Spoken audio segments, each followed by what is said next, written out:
Good morning. It is Tuesday, June 16th. Today's briefing is about gates, networks, and thresholds, who gets in, what has to connect, and why a small baseline shift can change the outcome much more than you expect. First, Britain is moving toward one of the clearest age-based internet rules in the democratic world. The government says social media apps should be banned for under 16s, and the key point is where the control would sit. Most regulation happens after entry. A child gets into the feed, then the platform is expected to remove harmful material or limit risky contact. Britain's proposal pushes the gate forward. The question becomes whether a teenager can enter the social app ecosystem at all, and whether app stores, devices, and age checks have to do more of the work. That changes the whole policy test. Moderation asks whether platforms can clean up the room. An access rule asks whether the door can actually hold. Britain is testing the second model. Second, Canada is about to become the first non-European participant in the European Union's Safe Defence Procurement Instrument. And that sounds small until you ask what SAFE really controls. The first example is a tactical radio contract linked to Poland. Radios are not glamorous hardware, but procurement systems are where alliances become real. SAFE works below the summit level. It decides who can build, who can supply, and who gets treated as trusted inside a defense industrial network. That is why one contract matters. If Canada can supply under this mechanism, Europe is quietly redrawing the boundary of its manufacturing club. A radio built in Canada for a European buyer is not just a product moving across the Atlantic. It is also a statement about standards, trust, and who counts as a reliable insider. Third, North American health agencies are treating the 2026 World Cup as more than a sports tournament. Officials are building cross-border monitoring for infectious disease signals, travel-related illness, and heat stress before the crowds arrive. Mega events usually fail at the handoff. The traveler gets sick in one country, receives care in another, and creates a data trail that has to move across systems with different rules and speeds. Add summer heat and packed transport hubs, and the challenge becomes obvious. So this is not mainly a story about one pathogen. It is a story about surveillance architecture. Can Canada, the United States, and Mexico see the same pattern fast enough to act without causing panic? Fourth, a Nature paper published last week gives migration a shape that political debate often strips away. International migration has nearly tripled since 2000, but the more useful contribution is structural.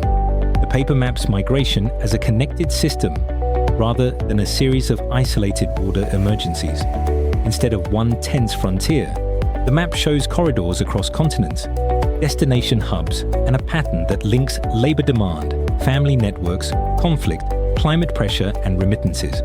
That does not make migration simple. It makes it more legible.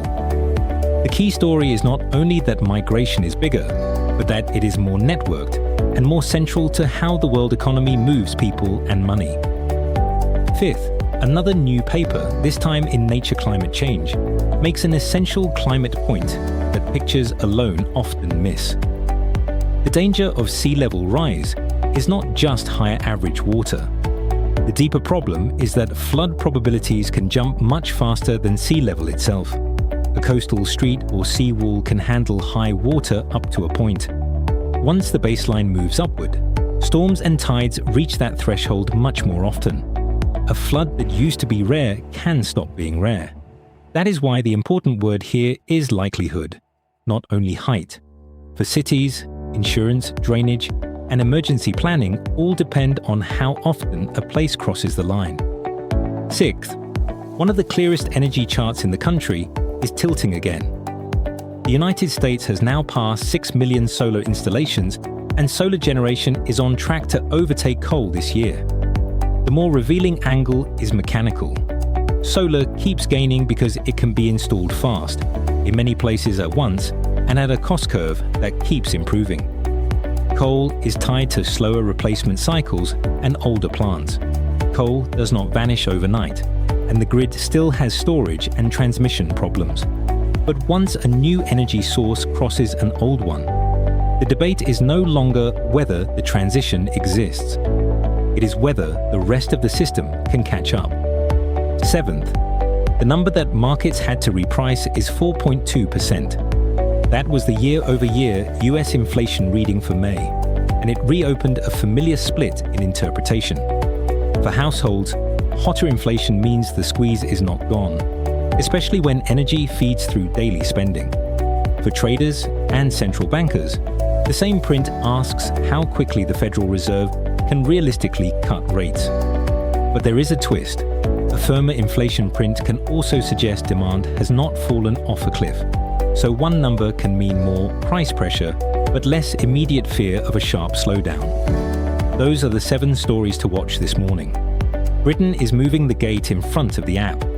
Europe and Canada are redrawing a defense industrial gate. North American health agencies are building a data gate before the World Cup begins. The migration map reminds us that people move through networks. The coastal flood paper shows how small baseline changes can create much bigger threshold effects. Solar versus coal shows a system crossing over in plain sight. And inflation shows how one number can push policy expectations and household pressure in opposite directions. If there is one phrase to keep from today, it is this: systems matter most at the gate and at the threshold. That is the morning briefing for Tuesday, June 16th.